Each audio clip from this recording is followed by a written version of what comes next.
A Central 3 apresenta o Cinema Nacional em Revista. É o Central Cine Brasil.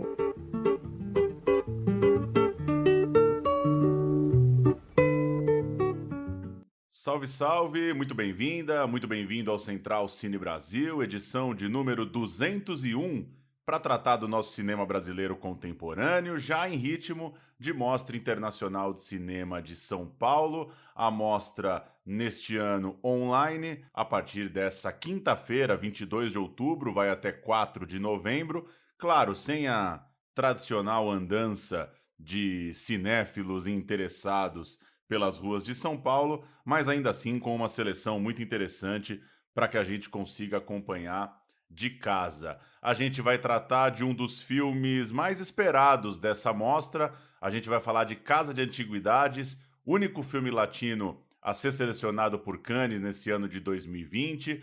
Passou pelo Festival de Toronto, passou por San Sebastián, entrou nos últimos meses em listas importantes no que diz respeito à seleção do Oscar de melhor filme estrangeiro. Casa de Antiguidades, do João Paulo Miranda Maria, está também já com sua estreia marcada, entra em cartaz aqui no Petra Belas Artes, em São Paulo, no dia 19 de novembro, torna-se, portanto, elegível ao Oscar, mantém essa carreira de passar pelos festivais, passar agora pela mostra e já tem uma estreia comercial marcada para o mês que vem. Casa de Antiguidades, eu vou passar rapidamente a sinopse antes da gente começar o papo com o João. Cristóvão é um caipira do interior do Brasil que busca no Sul melhores condições de trabalho, mas o contraste cultural e étnico da nova morada em relação à sua terra natal provoca no vaqueiro um processo de solidão e perda de identidade. O ambiente tradicionalista, conservador e violento o distancia da própria realidade. Sem saída, num processo espiritual, ele renasce para enfrentar o presente. João Paulo Miranda Maria, em contato com a gente. João, valeu por participar aqui do Central Cine Brasil. Como vai? Tudo bem. Eu que agradeço aí, Paulo, pela oportunidade. João, queria começar desse final, esse 2020 para o Casa de Antiguidades. O filme foi selecionado em Cannes, o festival acabou cancelado, passou por outros festivais importantes lá fora, chega nessa mostra que é online, tem uma estreia marcada nesse ano tão esquisito ainda de reabertura dos cinemas e de tanto cuidado que sempre vale a gente reforçar, mas ao mesmo tempo um filme que chega com muita força, com muita repercussão. O Antônio Pitanga já concedeu entrevistas, você já também concedeu algumas entrevistas, críticas que chegam lá de fora. Queria que você falasse um pouco desse momento, como é que está sendo lançar o Casa de Antiguidades e o que esse ano esquisito mudou aí na sua rotina, mudou na repercussão, enfim, como que você vê o filme chegando agora aqui para o público brasileiro? Com certeza, uma boa parte do público está ansioso e vai correr para assistir o filme na mostra. Paulo, realmente é um momento completamente atípico, né, com toda essa crise sanitária que estamos vivendo, né? Então, 2020, ainda mais a estreia minha, pois se trata do meu primeiro longa-metragem. Para quem não sabe, eu comecei com os curtas, cheguei a realizar 3 curtas, 2 deles estiveram no Festival de Cannes, o segundo até premiado, e o terceiro em Veneza. E agora, então, ou seja, eu sei como que é a atmosfera de um grande festival e só de imaginar como seria, né, estar com um longa-metragem, com certeza seria fantástico, seria algo incrível. Porém, eu penso sempre na minha razão e o que motiva a fazer cinema, que não é o glamour, não é o tapete vermelho, não é aquele fotocall, as fotos, mas fazer um cinema para ficar, né? Um cinema para ser discutido e provocativo. Então, eu sinto, às vezes, que estou no meio desse furacão, né?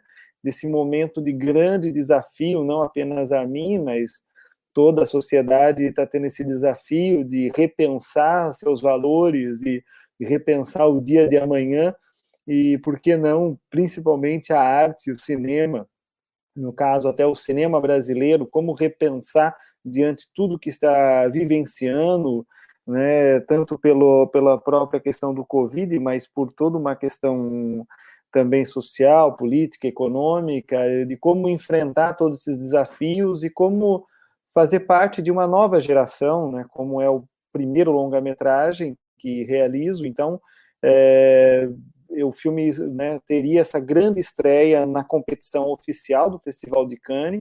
Na verdade, o filme já estava cotado para todas as paralelas, foi assim meio que uma escadinha, primeiro Semana da Crítica queria, depois Quinzena, e aí no último momento a oficial queria também o filme. Então, mesmo com esse ano atípico, para mim foi realmente interessante fazer parte dessa lista oficial, né, de ter esse selo. O filme também acabou indo para o Festival de Toronto, incrível e tal, mas infelizmente também não pude estar lá presencialmente. Em São Sebastião foi a primeira oportunidade presencial, e o filme está rodando o mundo, e uma coisa que eu não imaginava, porque eu já adianto, né, para o público que é um cinema de autor, não é um cinema de entretenimento, não é um cinema que busca um certo convencional, um certo bom gosto. Eu já falo isso até para adiantar, porque para mim o que mais me motiva é criar um diálogo com uma história do cinema, com os grandes mestres, os grandes nomes, e então esse é o maior desafio que eu tenho em mente. Legal. E para a gente entrar um pouco no filme, João, queria que você falasse desse roteiro, dessa história. Quem é esse Cristóvão, esse caipira, como você mesmo coloca na sinopse, esse cara do interior que acaba, né, sendo transferido, né, na mesma empresa, mas vai trabalhar numa outra cidade, numa outra sede da empresa e acaba se deparando com um contraste social, racial, de identidade, de lugar no mundo mesmo. Uma história que eu imagino que o pessoal na Europa, nos Estados Unidos, onde for, consegue se identificar, né? Tem uma questão universal muito clara.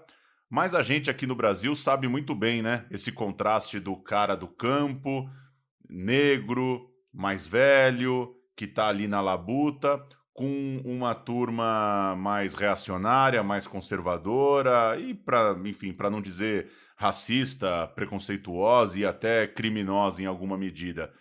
Conta um pouco a construção desse ambiente, dessa história, e fico curioso também para saber como que você vê o que tem de brasileiro ali, o que você acha que no seu filme só um cineasta brasileiro tem a nuance dessa relação social, racial tão tensa, tão visível para a gente aqui no Brasil. Então, o projeto começou, né? Eu comecei a escrever desde 2015, né? Foi quando surgiu, e desde o começo, né, eu sempre descrevi no roteiro o Cristóvão como um homem rústico, né? O que eu falo caipira, que isso, até esse termo caipira é algo que eu carrego desde os curtas-metragens que eu vim do interior, no caso interior paulista.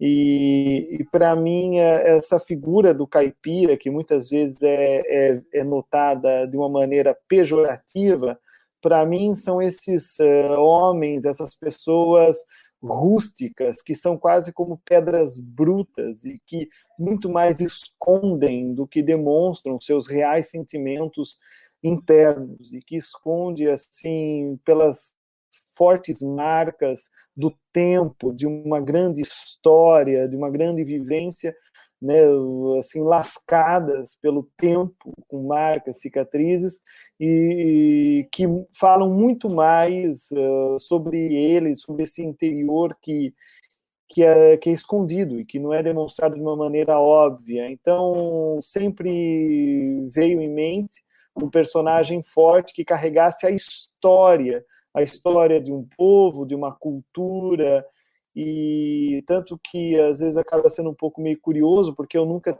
havia descrito no roteiro como um homem negro, mas eu sempre imaginei, e nem tão velho, mas eu sempre imaginei Antônio Pitanga, mesmo com seus mais de 80 anos, eu imaginava ele porque seria a única pessoa que eu imaginei que carregaria em si a história do cinema, a história da nossa cultura. Então, para mim era importantíssimo trazer essa marca de um tempo, de uma história, né, de até uma própria metalinguagem em si, e trazer essa força quase que invisível, mas que transparece pelo filme, mesmo sendo um personagem muito silencioso, com praticamente nenhuma fala, com poucos gestos, poucos movimentos, uma coisa muito minimalista, e que eu vou muito em busca até de um lado, assim, que eu falo muito, do Brecht, por exemplo, Bertolt Brecht, com toda uma técnica de uma questão do distanciamento. Eu vejo meus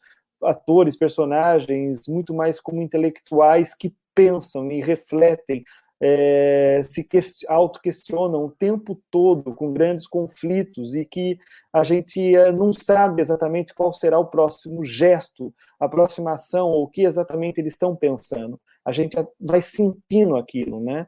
Então foi um trabalho incrível, de muita conversa, e então esse personagem ele não representa um indivíduo, mas um povo, uma população, e eu vejo que o cinema, tanto quando eu falo um cinema artístico, mas um cinema engajado de todas as maneiras, necessariamente precisa ir ao encontro do social, ir ao encontro de uma política também. Então, ou seja, precisamos estar de encontro ao povo e à população. Então, isso eu acho que é a característica, digamos, brasileira, como cineasta brasileiro, porque antes de querer contar uma historinha, eu preciso realmente ir de encontro com todo esse conflito e essa demanda social também. Você mesmo já disse que é um filme de poucos diálogos, um filme, né, de muito clima, de muita representação ali dos personagens, um elenco todo muito, né, segura muito a onda desse filme, desse clima. Ana Flávia Cavalcante, Aline Marta Maia, Gilda Nomácio, outros atores estrangeiros também. Mas é inevitável a gente falar um pouquinho mais do Pitanga, João. Pitanga, que esteve em Cannes, né, em 62, é um vencedor da Palma de Ouro com O Pagador de Promessas, talvez o mais icônico ator brasileiro ainda em atividade. É uma figura que, como você disse, já traz toda a história do cinema na sua representação. E ele falou numa entrevista à Folha de São Paulo, ele chegou até a citar o Barravento, né? Disse que o Casa de Antiguidades era algo como um Barravento contemporâneo, fazendo referência ao filme do Glauber. Queria saber de você, João, em relação ao Pitanga, duas coisas. Primeiro, o que o fato do Pitanga ter topado fazer o filme, de dar certo o contato com ele, o que isso representou para o personagem, no sentido dessa força que você já fala um pouco? Qual que é a diferença de chegar no set e falar, porra, é o Antônio Pitanga?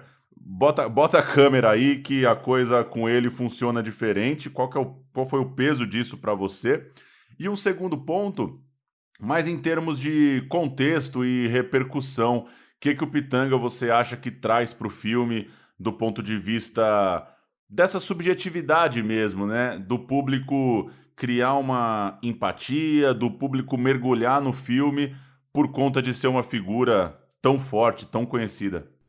Olha, eu vejo diferentes pontos aí. Eu vejo que, assim, primeiro, é claro, o Pitanga, quando eu imaginava o Pitanga, e eu sempre trabalhei mais até com não atores, ou atores que não eram tão célebres, né, e no interior, onde eu vim, mas eu sempre imaginei o Pitanga, e no filme, como eu disse, mas as pessoas já imaginavam, eu já sentia no ar quase um certo desafio, né, pela questão de imaginarem um certo clichê de uma pessoa com certa idade, imaginando que talvez já tinha passado o momento dele, por exemplo, e eu fui contrário a todo esse tipo de pensamento sobre ele, e eu sabia que eu iria trazer para ele o que eu falei desde o início para ele, era realmente trazer o que eu chamo que é essa coisa do sangue nos olhos, e trazer uma força comunal, colossal,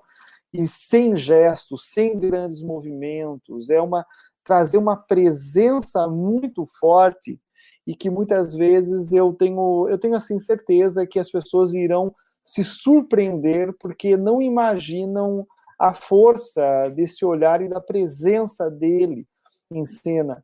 algo que são em momentos raros, até eu vejo da carreira dele, sabendo de todo esse início com Barra Vento, com Cinema Novo, com Cacá Diegues e com vários filmes, o próprio Pagador de Promessa, onde ele esteve parte. Então eu vejo assim, por um lado, trazer todo um peso da história do cinema, que carrega já em si nele, e um outro lado de um desafio de provar a uma parcela de pessoas que talvez não imaginariam, né, uma atuação tão forte e tão presente que poderia colocar no chinelo qualquer outro elenco ou qualquer outro ator, né, com certa experiência. Ele traz algo que realmente as pessoas não esperariam. Então, isso é uma coisa que eu, desde o início, queria, e quando eu falei com ele, era esse duplo desafio. Ao mesmo tempo, ter, é claro, toda a humildade e reconhecimento de toda uma experiência que ele traz, mas, junto a isso, trazer uma provocação a ele para justamente fazer superar qualquer tipo de expectativa convencional. Então, não é nem ao mesmo tempo uma homenagem, porque foi muito, entre aspas, sofrido, trazer algo muito forte, né, muito brutal em cena, e que não é qualquer ator que conseguiria fazer isso, mesmo principalmente os atores mais jovens. Pegando um pouco o momento do cinema brasileiro, João, ano passado a gente teve 2 filmes muito grandes, né? Tanto A Vida Invisível quanto Bacurau, no sentido de conseguirem um grande reconhecimento da crítica, conseguirem ter vazão em festivais importantes fora do Brasil e, ao mesmo tempo, chegarem no público. Claro, não são filmes de massa, não são filmes para conquistar milhões de bilheteria, mas filmes que chegaram no debate, que chegaram na televisão, nos programas. Ao mesmo tempo, fico pensando que o Casa de Antiguidades tem essa força, sem querer estabelecer nenhum tipo de comparação, fico pensando onde dá para chegar o filme nessa repercussão que a gente sabe que é tão difícil no cinema brasileiro. A gente tem um problema de distribuição muito grave, a gente tem um problema de competição mesmo, né, com as produções estrangeiras, a gente tem sempre que ficar buscando um espaço no nosso próprio país para falar do nosso cinema. Mas queria saber a sua opinião sobre isso, assim, como que você vê o teu filme nesse contexto de filmes brasileiros que, com diretores, né, de grande porte, conseguem conquistar a crítica internacional e chegam com muita força aqui no Brasil, pautando o debate, gerando curiosidade nas pessoas. Acho que esses 2 que eu citei, acho que para os nossos padrões conseguiram atingir isso. E, ao mesmo tempo, né, você quer fazer um filme autoral, você quer fazer um filme que tem a sua cara ali, que busca um debate, para além de ficar pensando, obviamente, num público de massa, numa grande bilheteria. Então, Paulo, realmente é um grande desafio, com o exemplo dos filmes que você citou, que realmente são de grandes diretores, que por sinal já têm uma carreira já iniciada. O que eu vejo é que na minha situação eu estou começando, né, meu primeiro longa-metragem, e que com certeza foi um orçamento muito mais baixo e que também teve as suas dificuldades. Eu vejo que, ao mesmo tempo, eu assumi uma responsabilidade muito grande como um iniciante, ou seja, como é o primeiro longa-metragem, eu vim com uma vontade, uma ousadia extrema de arriscar. Eu acho que dentro da história do cinema, não apenas do cinema, mas da história da arte e talvez em outras áreas, os grandes destaques vêm quando há um grande risco em jogo, quando realmente há algo muito ousado e que foge das regras convencionais, que ao mesmo tempo encontra algo tanto original, autêntico, mas que ao mesmo tempo, é claro, vai destruir certos pilares, vai criar certos conflitos. E isso eu vejo de modo geral, dentro tanto de uma crítica, como dentro também de uma audiência, de um público. Então, como eu já cheguei a falar para algumas pessoas em alguns lugares, que eu não vim assim para agradar, não vim para criar uma coisa de um entretenimento convencional, mas o meu grande desejo é de realmente me doar no sentido de realmente fazer algo histórico, de algo dentro da história artística do cinema brasileiro, quando eu lembro desde nomes como Mário Peixoto, Humberto Mauro, Glauber Rocha, Eduardo Coutinho, que são os grandes mestres assim para mim, eu realmente penso como criar um diálogo com todos esses nomes e mostrar a força do nosso cinema e da nossa cultura.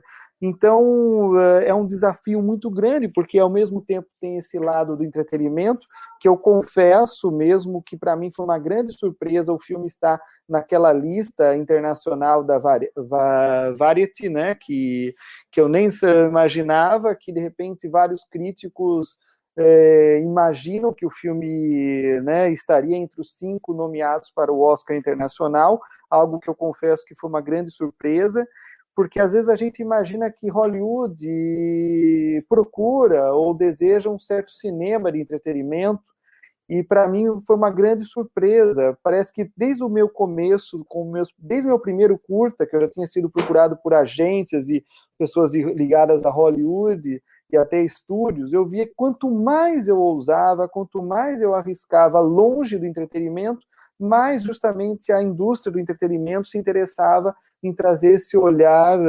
cinematográfico particular, né, para a indústria. Então, eu vejo que uma coisa completa a outra. Então, o filme tem um lado universal, vai ter elementos que são, às vezes, mais complexos para um público comum, porém, é uma coisa que eu duvido, as pessoas vão sentir e compreender. O filme vem como quase uma jornada, digamos, espiritual, ritualística, algo que remete Glauber, talvez, mas é toda uma jornada para essa alma desse brasileiro rústico e que vai mergulhando de uma maneira tão profunda, tão dura, tão forte, ousada, e as pessoas vão sentir algo, como já estão sentindo pelos festivais, por isso o filme também está funcionando, mas as pessoas vão sentir algo ali que tem de uma aventura, tem de um suspense, tem uma certa algo violento, algo tão forte, mas ao mesmo tempo nada é gratuito.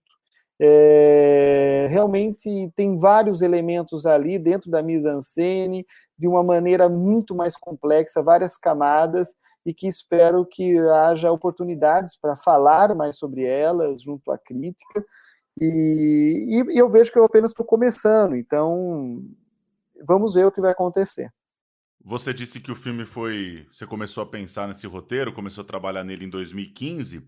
Ao mesmo tempo, tem elementos, alguns muito sutis, que remetem exatamente ao que a gente está passando agora. Remetem de fato ao governo Bolsonaro e a um Brasil que embicou num caminho que quem assistiu o filme vai entender o que eu estou falando, que de certa forma legitima uma agressividade, uma relação social mais dura mesmo e mais agressiva e, para não dizer até criminosa. O que você trouxe desse momento do país para o filme? Teve algum momento que você precisou mediar ali a mão, entender o quanto que você colocava elementos de uma realidade brasileira e o quanto isso podia ser mais subjetivo, mais sutil, enfim, como que foi passar aí por 2016, 17, 18 anos que o Brasil mudou tanto, se isso já estava aí de alguma forma, talvez não estava tão na superfície, não estava tão evidente, né, com tanta força como a gente está vivendo aí desde 2017, 2018 principalmente. Então, eu comecei a escrever em 2015 e, para ser sincero, pouca coisa da história em si original foi mudada. E eu vejo que os artistas, de modo geral, né, pelo menos para mim, eu me sinto muito como uma esponja que sente essa atmosfera em volta, que tem que trazer o que está em volta. Não adianta eu querer falar de uma história que é completamente longínqua, que é distante de uma realidade. Então, realmente, eu já sentia nessa época vamos dizer assim, um certo movimento, né, de um retorno de uma coisa conservadora, porém, ao mesmo tempo, tem muito a ver com a própria história minha, que eu vim de um interior, de um lugar religioso, de família mais tradicional, de classe média, do lugar do interior de São Paulo, que é diferente de outros lugares também. Então, tem toda uma questão também da burguesia, tem todo um tipo de visão muito conturbada sobre uma realidade, cheio de preconceitos, cheio de retrocessos ou cheio de ranços, de antiguidades. Então, isso já estava acumulado ali. Eu vim, né, estudei em escola alemã, também rígida no interior, e desde pequeno, meu pai, por exemplo, era atirador, e eu, desde pequeno, mexia com armas e competia em diferentes calibres. Então, muita coisa do meu passado, dessa vivência, eu trouxe ali ao filme, e é uma coisa que vai acumulando e a gente sente que parece que é um retorno. O filme em si, ele é quase, quem vê a direção de arte vai entender que é uma coisa quase perdida no tempo. Você pode ter uma impressão que estamos nos anos 70 ali no filme, mas o filme não fala que é um filme de época, é um filme que é nos dias de hoje, é um futuro. Tem até cenas meio futurísticas, né? Principalmente o início do filme, mas tem tudo, é um futuro retrô, né? É um futuro retrógrado, é como se a gente voltasse achando que o futuro, mas é um espelho de um passado que a gente achava que já tinha enterrado, mas que ele volta. Eu costumo dizer que esses monstros, né, estão saindo dos armários, sendo promovidos pelo tipo de discurso que nós vemos na sociedade, na política atual, no governo atual. Então, eu vejo que assim, o filme, conforme vai passando o tempo, eu vejo que ele vai mais ainda dialogar com essa sociedade que nós estamos, com vários conflitos, e até o próprio protagonista em si não é uma vítima, e ele também tem os seus ranços, tem suas antiguidades, tem seus conflitos pessoais, e o filme, inicialmente, ele trata dessas intolerâncias, porque vai desde uma questão da xenofobia, do outro estado, de quem é do norte, a questão racial, a questão do machismo, e é todo um movimento ali no filme que as pessoas vão ver, todo um movimento fascista que vem e que remete muito a uma coisa, digamos, quase nazista, né? E o filme em si, até a gente filmou num local onde que foi formado, colonizado por imigrantes que veio dos anos 40, durante a Segunda Guerra, pessoas que faziam até parte, né, daquele lado, né, do lado ruim, digamos, nazista, e a própria casa abandonada em si foi construída por um ex-policial nazista. Então, tem várias marcas ali quase invisíveis, são texturas que a gente não enxerga a primeiro momento, mas elas são ali sentidas, são ali provocadas. Então, eu vejo que tem muitas coisas ali no filme para serem apreendidas ao tempo e que condizem muito com o que nós estamos vivendo hoje e nos próximos dias no Brasil. Para a gente fechar, João, coisa que a gente sempre pergunta, quais são os filmes brasileiros aí da sua primeira prateleira? Quais são os filmes que te tocaram, te dispararam alguma coisa na sua juventude ou na sua formação, ou mesmo mais recentes? Quem são aí os diretores, as diretoras, ou poder citar um ou outro filme que de certa forma marcam aí a sua referência pessoal? Olha, para mim, vem logo de cara Limite, de Mário Peixoto. Para mim é fundamental, importantíssimo para minha formação e visão de cinema. Vem também muito forte, né, Glauber, e eu diria aí vários filmes, né, como O Deus e o Diabo na Terra do Sol, o Antônio das Mortes, né, Terra em Transe. E viria também Eduardo Coutinho. Eduardo Coutinho, para mim, assim, eu digo que Eduardo Coutinho, ele é um cinema pós-moderno e que vai com uma simplicidade, mas ele toca tão profundamente a alma brasileira, e que é uma coisa que realmente eu sonho em atingir, sabe? Um dia, mesmo, é claro, ficção, né, que eu faço, mas atingir essa alma humana e alma brasileira, que para mim é tão fundamental de tocar. Então, seriam esses cineastas que eu citei, e os filmes dele com certeza estão na minha prateleira e eu vejo e revejo todo o tempo. Maravilha! Casa de Antiguidades, então, na programação da Mostra de Cinema de São Paulo, que começa nessa quinta-feira, 22, vai até 4 de novembro. Os filmes estarão disponíveis no próprio site da Mostra, numa plataforma própria criada pela Mostra. Os filmes têm ingressos custando R$ 6. Também há filmes gratuitos na plataforma SP Cine, também no site do Sesc. É só acompanhar aí as redes da Mostra para ficar ligado. E Casa de Antiguidades, com certeza um dos mais esperados pelo público brasileiro.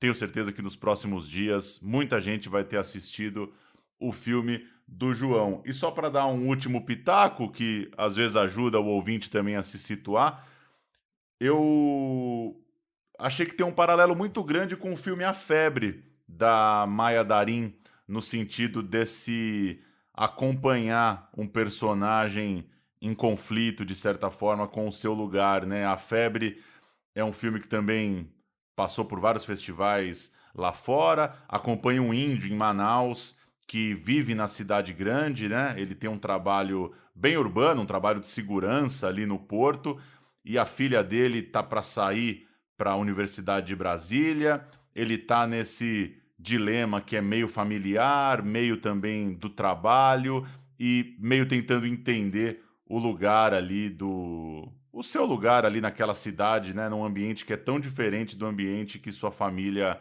se formou, né? Uma família indígena e que tem nesse protagonista um primeiro cara a ir morar na capital, aí viver o mundão urbano ali. Acho que tem uma certa relação aí nesse olhar atento para o personagem e também numa coisa de ser uma história também muito brasileira, né?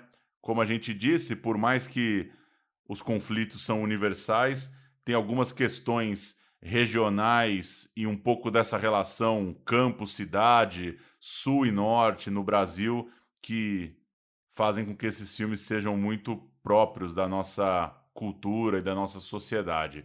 João, valeu pelo papo, boa jornada aí com Casa de Antiguidades, espero que, ainda que à distância, ainda que online, você consiga desfrutar aí do lançamento, consiga curtir a repercussão e ver seu filme sendo espalhado agora para os brasileiros.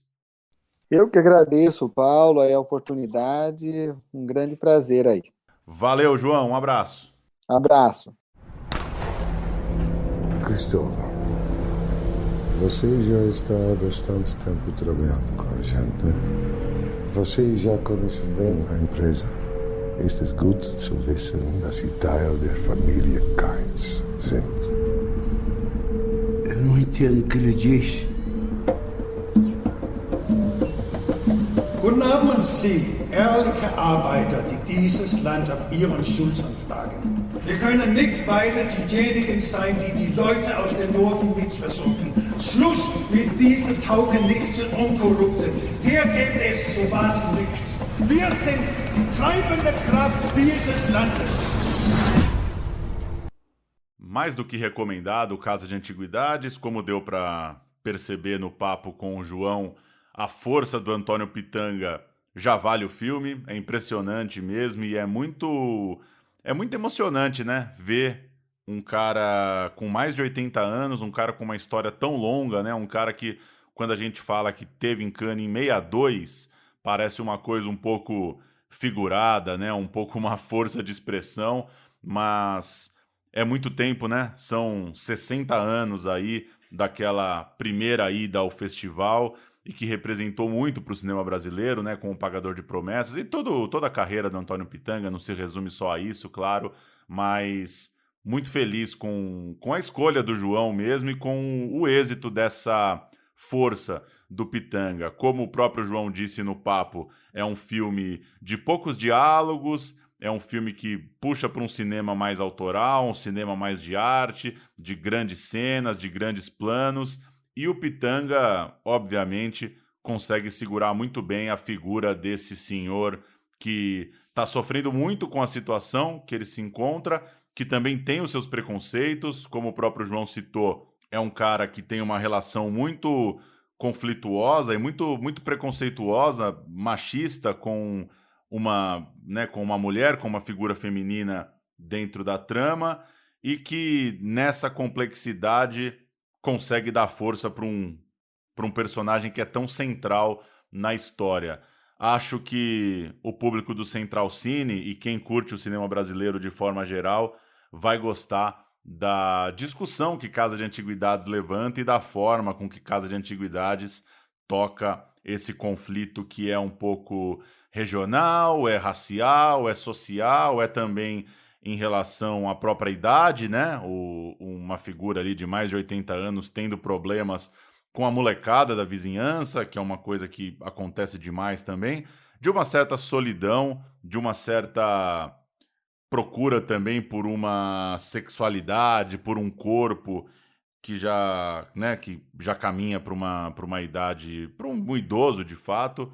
Então tem muitas camadas e muita coisa para discutir a partir da figura do Cristóvão, vivido pelo Antônio Pitanga, e a partir desse contraste cultural, étnico, social, racial de Casa de Antiguidades.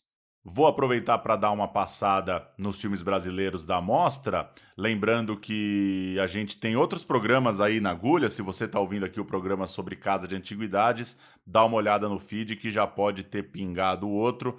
Tentaremos fazer uma cobertura aí mais intensa da mostra, recomendando filmes para a galera assistir nesses dias ainda de cinema online. Na mostra competitiva de novos diretores, além de Casa de Antiguidades do João Paulo Maria Miranda, tem Candango, Memórias do Festival, do Lino Meirelles, Chico Rei Entre Nós, da Joyce Prado, Chico Ventana Queria Ter um Submarino, do Alex Piperno, é uma coprodução, tem também Uruguai, Argentina, Holanda e Filipinas, Curral, do Marcelo Brenan, Dente por Dente, do Júlio Taubkin e do Pedro Arantes, Êxtase, da Moara Passoni, Filho de Boi, do Haroldo Borges, Irmã, da Luciana Mazete e do Vinícius Lopes, Mar de Dentro, da Dainara Toffoli, Mosquito, filme do Nuno Pinto, uma coprodução também com Portugal e França, Mulher Oceano, da Jeans Ganzella, também uma coprodução com o Japão, O Livro dos Prazeres, da Marcela Lorde,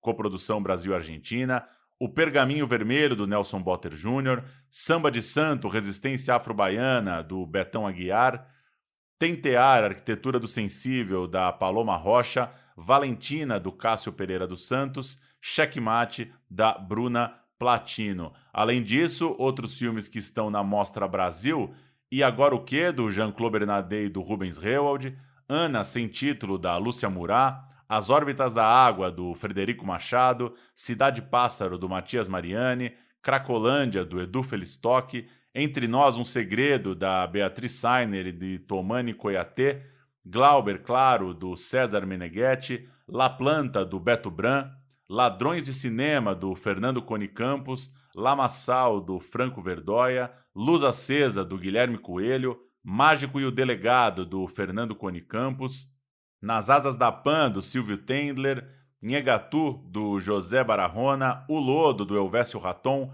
Sobradinho, da Marília Hugues e Cláudio Marques, Todas as Melodias, do Marco Abujanra, Todos os Mortos, de Marco Dutra e Caetano Gotardo, Um Dia com Jerusa, da Viviane Ferreira, Verluste, do Esmir Filho, Viagem ao Fim do Mundo, também do Fernando Cone Campos, que tem uma mostra especial aí com seus 3 filmes. Muita gente interessante, como sempre, entre os novos diretores, e também novos trabalhos de muita gente importante, como deu para perceber aí na lista da Mostra Brasil, Jean-Claude Bernardet, Lúcia Mural, Frederico Machado, a Beatriz Sainer, o Beto Bran, muita gente que passou pelo Central Cine nos últimos meses, nos últimos anos e que está agora com seus novos trabalhos.